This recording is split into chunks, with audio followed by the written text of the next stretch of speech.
नमस्कार बच्चों, मैं कीर्ति पांडे आज आपको कक्षा 12 के इतिहास विषय के पाठ 6 भक्ति सूफी परंपराएं इसके 7वें भाग को समझाने जा रही हूँ। समुदायों के नाम, जैसा कि आपको पता था, आपको बताया पिछले भाग में कि मुस्लिम समाज, मुस्लिम शासक भारत में आ गए थे, तो उसके बाद में सूफी मत का प्रचार प्रसार हुआ। तो उसके बारे में हिंदू और मुस्लिम शब्दों के बारे में इसमें समुदायों के नाम, जो बहुत सालों तक हिंदू और मुस्लिम शब्द का भारत में प्रचलन नहीं था, कहीं भी प्रचलन नहीं था। और यदि हम 8वीं से 14वीं शताब्दी के संस्कृत ग्रंथों को देखें तो कहीं भी इनका प्रयोग नहीं हुआ है, हिंदू और मुस्लिम शब्द का प्रयोग नहीं हुआ है। तो इस प्रकार जो जन्म स्थान के आधार पर इनको वर्गीकृत किया गया था, उस समय तक जन्म स्थान के आधार पर इन्हें वर्गीकृत किया गया था। जैसे तुर्की के जो लोग थे उनको तुरुष्क, तजाकिस्तान के ताजिक, इसी तरह फारस के पारसिक, तुर्क और अफगान लोगों को शक कहते थे और ग्रीक लोगों को यवन कहते थे। तो इस प्रकार जो संस्कृत ग्रंथों में ऐसा तब नहीं था प्रचलन, और कई जो मुस्लिम ग्रंथ है उनमें भी नहीं है। इतिहास के अन्य किसी जो ग्रंथ है उसमें भी इनका प्रयोग नहीं हुआ है, इनका प्रयोग बाद में होने लगा। अब है म्लेच्छ। उस समय म्लेच्छ शब्द का प्रयोग होता था, और ये इस शब्द का प्रयोग वर्ण व्यवस्था का पालन नहीं करने वालों के लिए होता है। वर्ण व्यवस्था, ब्राह्मण, क्षत्रिय, वैश्य, शूद्र, जो परंपरा आपको पहले बताई गई थी, तो वह जो परंपरा थी वर्ण व्यवस्था, उसका जो लोग पालन नहीं करते थे उन्हें म्लेच्छ कहा जाता था। साथ ही जिनकी जो वो भाषा बोलते थे तो उनकी भाषा संस्कृत से नहीं उपजी थी, इसीलिए इन्हें म्लेच्छ शब्द कहा जाता था। मतलब यह शब्द ये एक अपशब्द नहीं था, एक गाली नहीं थी। जैसे आजकल म्लेच्छ किसी को तिरस्कृत करने के लिए कहते हैं, लेकिन तिरस्कार वाला यह शब्द नहीं था। और यह केवल वर्ण व्यवस्था का पालन नहीं करने वाले और संस्कृत भाषा से जिनकी भाषा नहीं उपजी है उनके लिए प्रयोग में आता था। आगे है सूफी मत का विकास। तो उस समय फिर सूफी मत का विकास हुआ। कुछ ऐसे लोग थे जो इस्लाम के धार्मिक और राजनीतिक पक्ष को नहीं देखते थे, उनको ध्यान नहीं रखते हुए वे रहस्यवादी और वैराग्य की ओर चले गए, और उन्होंने जो रूढ़िवादी परंपराएं थी, इस्लाम की जो रूढ़िवादी परंपराएं थी, उनकी उन्होंने आलोचना की। लेकिन उन्होंने जो कुरान की अपनी तरीके से व्याख्या की, कुरान की व्याख्या उन्होंने अपने जीवन के निजी अनुभवों के आधार पर की। तो इस प्रकार ये कुरान को मानते थे, लेकिन उन्होंने अपने तरीके से अपने जीवन के अनुभवों के आधार पर कुरान की व्याख्या की थी। अब जो है शब्द है एक सूफीवाद या तसव्वुफ। जो सूफीवाद शब्द है यह अंग्रेजी भाषा से लिया गया है, और यह शब्द जो सूफीवाद शब्द है वो उस शब्द को इस्लामी ग्रंथों में तसव्वुफ कहते हैं। अब जो तसव्वुफ है इसका उत्पत्ति जो है, इसका अर्थ उसमें है सूफी शब्द से है। अब जो है सूफी शब्द का अर्थ एक ऊन भी होता है, जिस प्रकार वे वस्त्र धारण करते थे, मोटा ऊनी वस्त्र, उसको सूफी कहते थे। कुछ विद्वानों का यह मत है।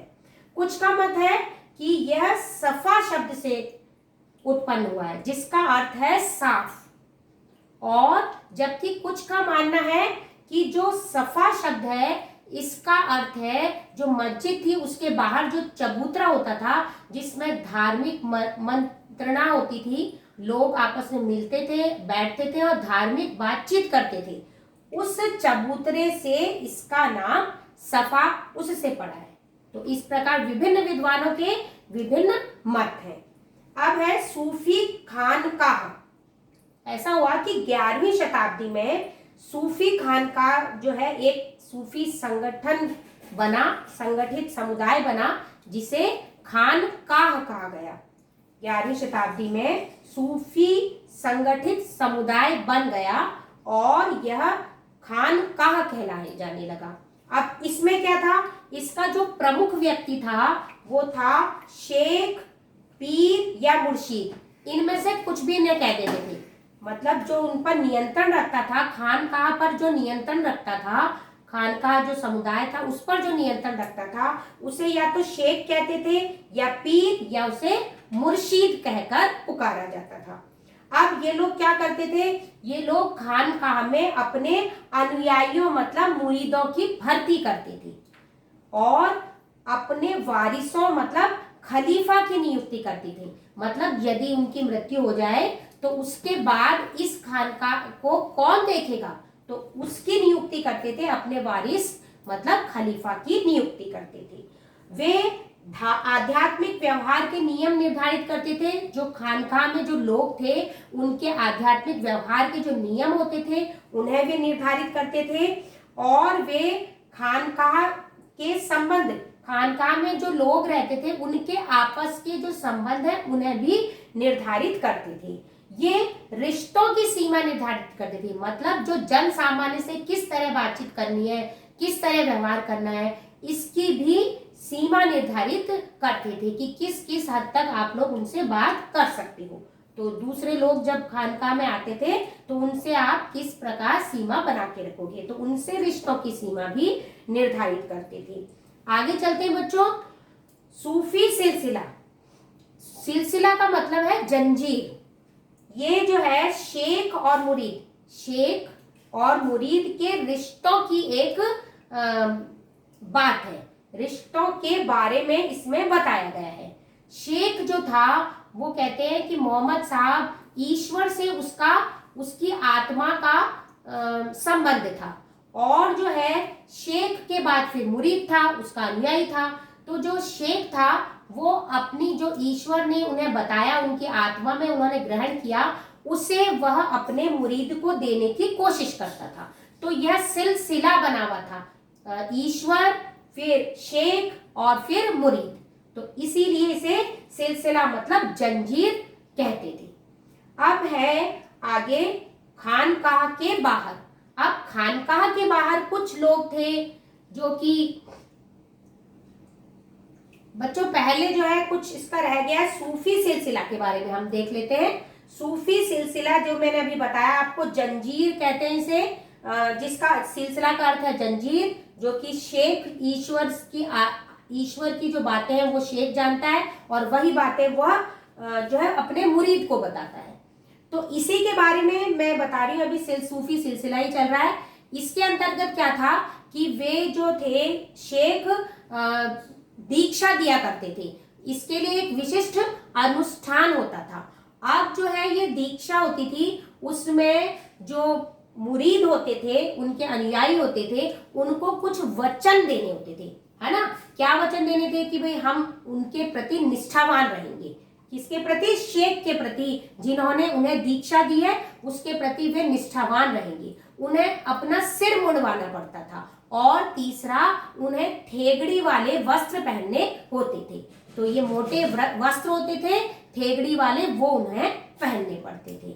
साथ ही जब क्या होता था, ये शेख या इनके जो पीर था, आपको बताया इन्हें शेख, पीर या मुर्शिद कहते थे। तो जब इनकी मृत्यु हो जाती थी तो उनकी दरगाह बनाई जाती थी, उनका जहाँ दफनाया जाता था उस जगह उन्हें वो दरगाह बन जाती थी, और वह भक्ति का एक आदर स्थल होता था। और जब बरसी होती थी तो वहां पर उर्स का आयोजन होता था। उर्स का मतलब है विवाह, पीर की आत्मा का ईश्वर से मिलन, यही उर्स है। तो इस प्रकार जो ऐसा उनका मानना था कि जब मृत्यु हो जाती थी तो उसके बाद जो हमारा शेख है, जो हमारा पीर है, जो हमारा मुर्शीद है, वो ईश्वर के और ज्यादा नजदीक हो जाता है। तो इसीलिए उसका बहुत सम्मान करते थे। अब जो है शेख का वली के रूप में आदर करते थे। वली का मतलब है ईश्वर का मित्र, जब उसकी मृत्यु हो जाती थी तो उसे शेख का वली के रूप में आदर करते थे, मतलब ईश्वर के का वह मित्र हो गया है। अब हम पढ़ते हैं खानकाह के बाहर। खानकाह के बाहर क्या था कि कुछ लोग ऐसे थे जो कि खानकाह वाली परंपरा को नहीं मानते थे और वे इनका मतलब विरोध करते थे। अब वे लोग बेशरिया थे। आपको पहले भाग में एक में बताया था कि बाशरिया और बेशरिया। तो जो ये बेशरिया थे क्योंकि ये कुरान के नियमों का पालन नहीं करते थे, तो ये बेशरिया थे। और बाशरिया कौन होते हैं? जो कि कुरान के नियमों का पालन करते हैं। तो इसीलिए ये बेशरिया कहलाए क्योंकि ये कुरान के नियमों का पालन नहीं करते थे। अब इन्हें कहते क्या थे? इन्हें कलंदर, मदारी, मलंग और हैदरी नाम से जानते थे। अब इनकी एक विशिष्ट बात थी, ये निर्धन, अपने जीवन में निर्धनता का पालन करते थे, मतलब वे निर्धनता का जीवन व्यतीत करते थे। इन्हें कोई पैसे का लालच नहीं होता था। साथ ही ये अपने जीवन में ब्रह्मचर्य का पालन भी करते थे। तो जो भी देसी जनता थी वो उन्हें बहुत आदर और सम्मान के साथ देखती थी। तो बच्चों ये वाला भाग समाप्त हुआ। अब आप होमवर्क देख लीजिए। आज का होमवर्क है कि आपको सूफी खानकाह के बारे में विस्तार से लिखना है, एक। और दूसरा, आपको ये जो भाग मैंने पढ़ाया है उसमें से 10 एक्स्ट्रा क्वेश्चन बनाने हैं। तो ये बच्चों भाग समाप्त हुआ। अगले भाग में फिर मिलेंगे। धन्यवाद।